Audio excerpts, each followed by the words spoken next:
மதிப்பிற்குரிய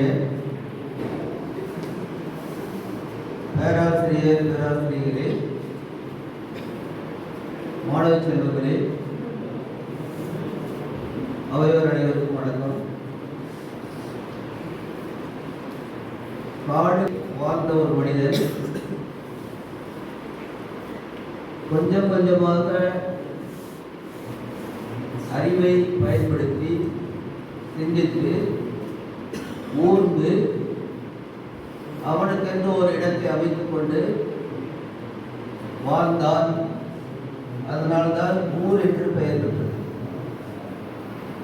இன்னும் கொஞ்சம் அதிகப்படியான மக்கள் அதிகமாக சிந்தித்து இன்னும் நாம் பொருளாதாரத்தில் முன்னேற வேண்டும், வளர்ச்சியில் முன்னேற வேண்டும், நாகரிகத்தில் முன்னேற வேண்டும் என்ற கோணத்திலே கொஞ்சம் வேகமாக ஊர்தலிலிருந்து நகர்ந்து வந்ததால் தான் அவர்கள் இருக்கக்கூடிய இடம் நகரம் என்று பெயர் பெற்றது என்பார்கள்.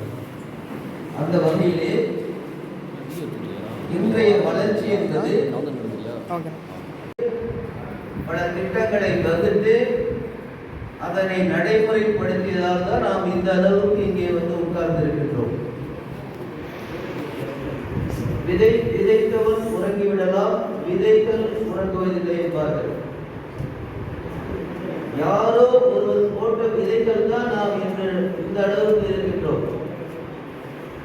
இன்றைய இந்த விழிப்புணர்வு, போதை விழிப்புணர்வு நாள் என்று உங்களுக்கு ஒன்றை நான் கூறிக்கொள்ள விரும்புகின்றேன்.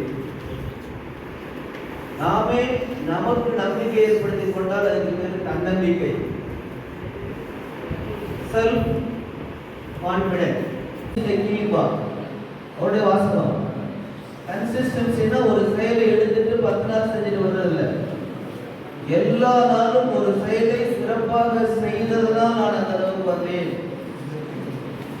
அடுத்த அவருடைய ஸ்டேட்மெண்ட்ல commitment is very important, confident is important. கமிட்மெண்ட்னா நானாக ஒரு வேலையை உருவாக்கி கொள்ள வேண்டும். ஒன்றுமே வேலை இல்லைன்னா ஏதாவது ஒரு வேலையை நான் உருவாக்கி கொள்ள வேண்டும். அந்த வேலையை நான் செய்யணுமே சொல்லிட்டு நம்ம அதற்காகவே நம்மளுடைய மற்ற வேலைகளை எல்லாம் தள்ளிவிட்டு அதை செய்து கொண்டிருப்போம். அந்த வேலையை செய்வதிலே நமக்கு ஒரு தன்னம்பிக்கை, கான்ஃபிடன்ஸ் இருக்க வாரா முன் வாழ்க்கை உண்மை.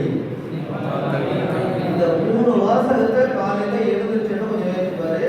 இன்று புதிதாய் பிறந்த உற்சாகம் பிறக்கும், மேலும் நன்றும் பிறந்தர வாரா. நீதான் காரணம் உடைய வாழ்க்கையை முன்னேற்றது.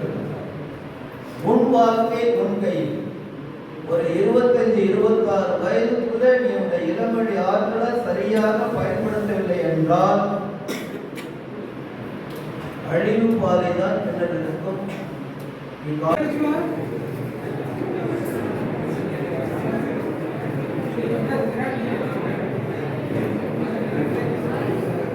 I pledge that I will do everything possible to the best of my ability